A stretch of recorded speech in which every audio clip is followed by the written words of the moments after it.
Hello everyone! You're overdue for a reading update from me, so here are some books that I've read in the last few months. I don't have many comments to make about some of these. I've read some kind of tepid books this year, like Waiting for Willa by Dorothy Weedon. I wanted to give Dorothy Weedon a try and picked this one for no other reason than that it was shorter than some others that were available to me. It's about a young woman who receives an alarming letter from an old school friend who's been living abroad. She sets out to visit her, only to find her friend has gone away. Yet none of her acquaintances seem disturbed by her prolonged and unexplained absence. It's got a strong enough start, a premise that pulls you in, but the book fails to sustain that initial intrigue. As a gothic mystery, which I feel is how it was branded, it wasn't that gothic and it wasn't that mysterious. The protagonist doesn't do much more than observe and speculate and ask some questions that annoy people and wait. She does a lot of waiting for Willa, as the title states, also wondering if the people she meets are strange and suspicious because they know something or because they're just foreigners and that's how they are. As for Willa, she sounded like an idiot, so it wasn't long before I decided I didn't really care whether she came back or not. Another book that I found to be a disappointment in execution was The Diary of a Nobody by brothers George and Weedon Grossmith.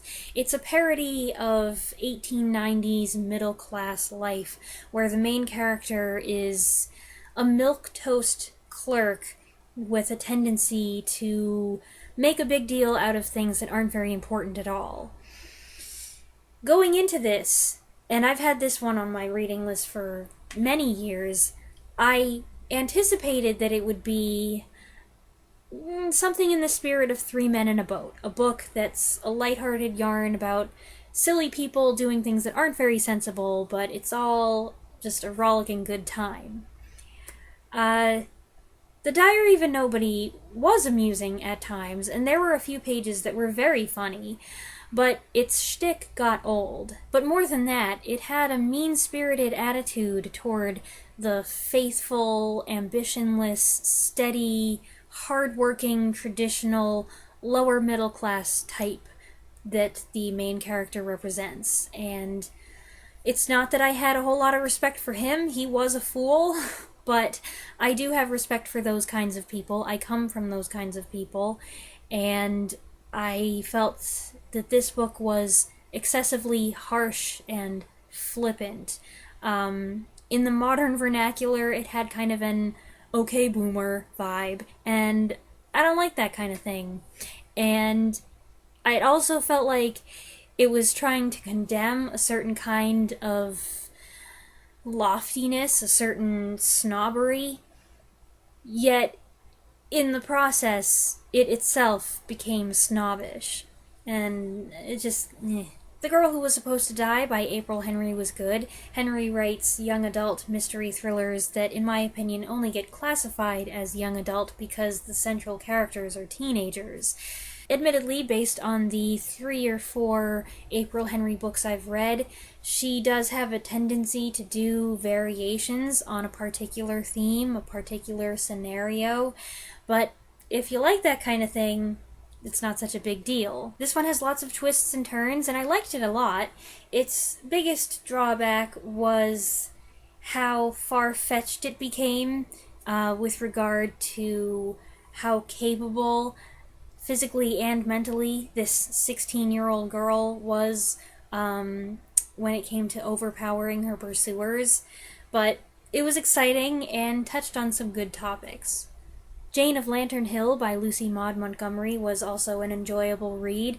I think of it as being a rare Montgomery book, but that might just be because I never saw it in any libraries or bookstores growing up. Anyway, it was a good one. It's got all the ingredients you expect and look for in a Montgomery novel, but with a few twists. It's about a girl who lives with her mother in the city under her grandmother's oppressive thumb. Her grandmother makes it no secret that she does not like her, and she's been brought up to believe that her father is dead. But then she receives a letter from him asking her to come visit for the summer. Where else but on Prince Edward Island? The book is funny and charming, a little sad in spots, but also heartwarming, and it's got whimsical characters, young and old. The most surprising thing to me was how antagonistic certain characters are. Montgomery's books don't usually have serious villains, but this has two, and they are insidious. Meet Me in the Margins by Melissa Ferguson was a cute book. It's a take on the shop around the corner, You've Got Mail storyline, set in a small publishing house in financial straits where the owner's hotshot son is brought in to try to save the company. The main character is the assistant acquisitions editor who's secretly trying to get a book of her own published on the side, and an anonymous person at work finds the manuscript and starts helping her edit it. This was fun, and the romance is light but convincing and clean. Execution of the "this person is not what you assumed" trope is nicely done, and I liked the protagonist a lot. She's very real, and I found her far more relatable than some other young women I've encountered in contemporary romances of late, and that was refreshing. I liked the love interest too. He was appealing. He's the type guy who wears suits to the office, but then does carpentry and stuff around the house, and there's something attractive about the contrast of capable, calloused hands and a well-tailored, but not trendy, suit. I do not like the trend in suits right now. I don't know why men are wearing suits that are at least 2 sizes too small. Ugh, I hate it. I finally tackled the 7th entry in the Pendergast series, titled The Book of the Dead by Douglas Preston and Lincoln Child. It's also, I think, the final book in the Diogenes trilogy within the series, and in my opinion, the best of the set. I was so lukewarm about the previous two that I was just going to skim this one, get through it, get the gist, and then I'd be able to move on. However, after the first 75 pages or so, I got into it after all. There were unexpected developments and some great sequences where things happen, crazy things. The obligatory museum backdrop is an ancient Egyptian tomb exhibit, and there's some awesome stuff with that. People walking through it and becoming... I don't want to give it away. They go nuts. It's great. And of course, there's a VIP opening gala where everything goes horribly wrong. They seem to return to that concept every couple of books. It's like they know this is what people really want to see. This is what people loved in the first book, Relic. We gotta do it again. We can't let too many books go by before we do it. Plus some creepy diabolical stuff goes on with Diogenes, and then there's a reveal that just blew my mind, and I still feel like, how could that be? What? How did... Something I had mixed feelings for was a newish release that I really looked forward to reading, The Kaiju Preservation Society by John Scalzi. It's a bit hard to describe what it's about in a nutshell, but I'll give it a try. Basically, a guy who got laid off at the beginning of the pandemic shutdown is offered a job that involves working with large, exotic animals. It's all very hush-hush, but he's so desperate that he takes the job, and it turns out there's a portal to an alternate Earth populated with kaiju and other unheard of and deadly flora and fauna. And as you might imagine, or hope, Godzilla references abound. This is the second John Scalzi book I've read. The first was Red Shirts, and I had a similar experience.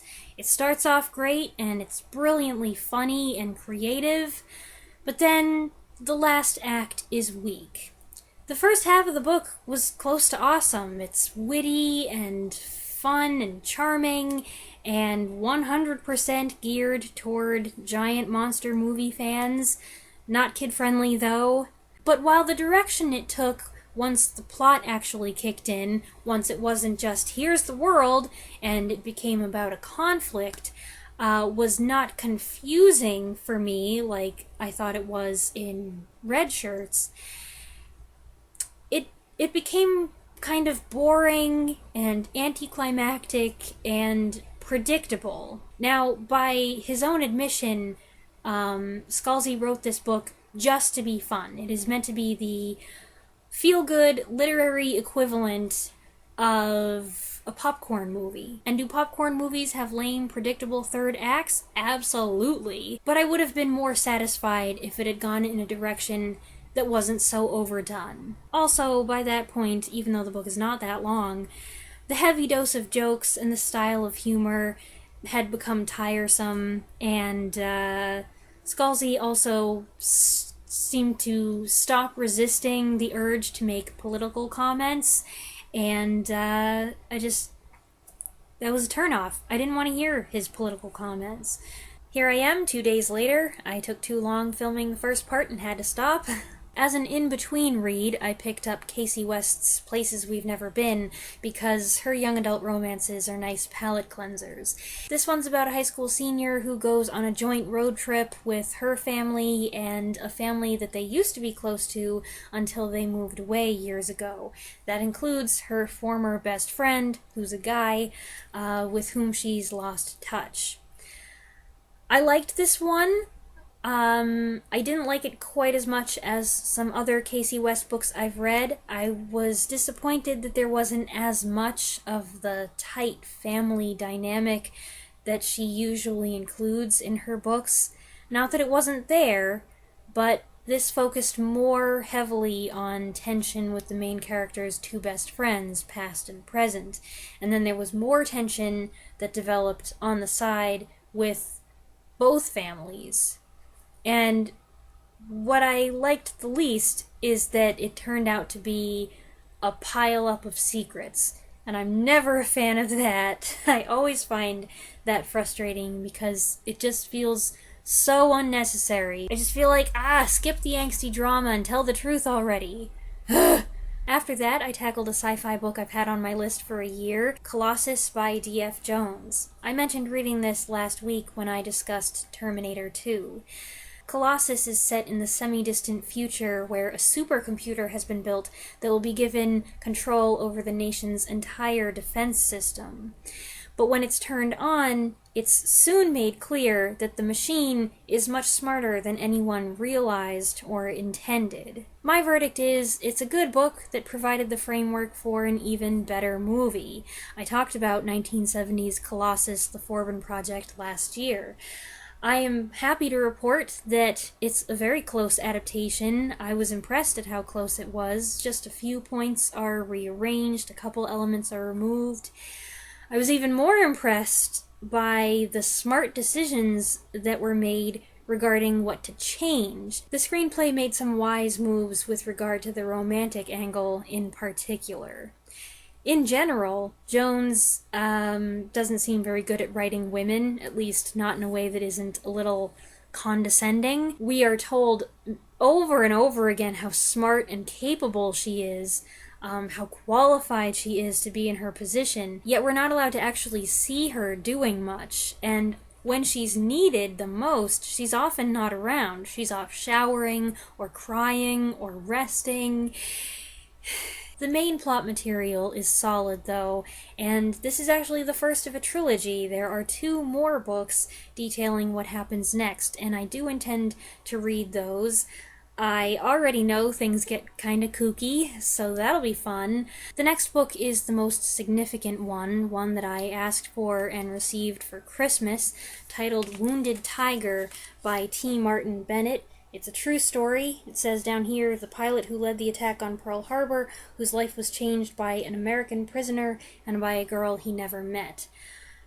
In the vein of All the Light We Cannot See, but much better because this is uplifting and true, it follows certain individuals' lives simultaneously, building up to points of intersection. The book looks hefty, and it would take up about 3 inches on your bookshelf, but it's a quick read. The chapters are pretty short, and it contains a lot of images. It's an informative book, and I appreciated its exploration of Japanese culture and the Japanese perspective on different levels prior to, during, and after the war. So often in pre-war analyses, the focus is on the rise of Nazi Germany, fascism in Italy, appeasement, the pact with Russia, etc. I've always heard much less said about the rumblings of discontent in Japan, the turn-of-the-century victories that contributed to the psychology of the empire, racial prejudices toward individuals of different classes and ethnicities within the country and within the region, mounting frustration over not being treated as an equal at the table of world powers. And then during the war, the stark divide between what the military leaders wanted and perceived and what the people themselves wanted and perceived. So this is a World War II account, and a good one. More important, though, it is an account of redemption and regeneration through faith. This is a story that demonstrates what it truly means to bless those who persecute you, to love your enemies, and to forgive those who have sinned against you. Concepts that may be entirely foreign and incomprehensible, they are so contrary to our natural inclinations. It's a powerful, wonderful story, an amazing depiction of the ripple effect, how one person's words or actions influence another and another and another. It's an emotional read, and I mean that both ways. I cried tears of sorrow. More often, I cried tears of joy. In multiple respects, it calls to mind Unbroken, the story of Louis Zamperini by Laura Hillenbrand, and The Hiding Place by Corrie ten Boom. Two of the best World War II books I've ever read, and The Hiding Place is one of my favorite books, period. I think Wounded Tiger fits right in and makes it a trifecta of true war stories about peace and forgiveness and brotherhood that can only come through an understanding and acceptance of Christ's sacrificial love. And the book I just finished is The Parfit Night by Juliet Blyth. This is a historical romance set in the Georgian period in which a nobleman's coach is attacked by highwaymen and his driver shot just as a snowstorm begins. Seeking medical attention, they rush to the nearest shelter, which turns out to be the home of a reclusive young blind woman. They get snowed in, and friendship develops, which starts to blossom into romance, but there's a devastating twist. Oh boy, did I enjoy this one, more and more as it went on. It's got a great hook, an appealing premise, fun dialogue, and an engaging cast of characters, solid character development, and really good exploration of some weighty themes, plus some hilarious stuff with a parrot. It is strongly reminiscent of Georgette Heye's work, but in all the right ways. There were just a couple of instances of colorful language used sparingly in key moments that I felt like, Georgette Heyer wouldn't have had a character say that. There are a lot of copycats out there, writers who, whether they admit it or not, were inspired by Georgette Heyer's work and then tried to just duplicate it. But this wasn't cheap, it wasn't unimaginative, it didn't feel like blatant plagiarism, and it has enough strengths in the narrative to stand on its own. And I was further delighted to find out that this is actually the first in a series the author wrote under her real name, Stella Riley. And it looks like this series revolves around one intriguing character, a supporting character who appears here, and I'm 99% sure that I know who this character was inspired by, and I'm all for it, so if I can track those books down, I'm gonna read them. We started off with some kinda iffy books, but the last two, as far as I'm concerned, were absolute winners, so we're ending on a high note. I hope you enjoyed this video. Share your thoughts and what you yourself have been reading in the comments below, and I'll see you next time. Thanks for watching.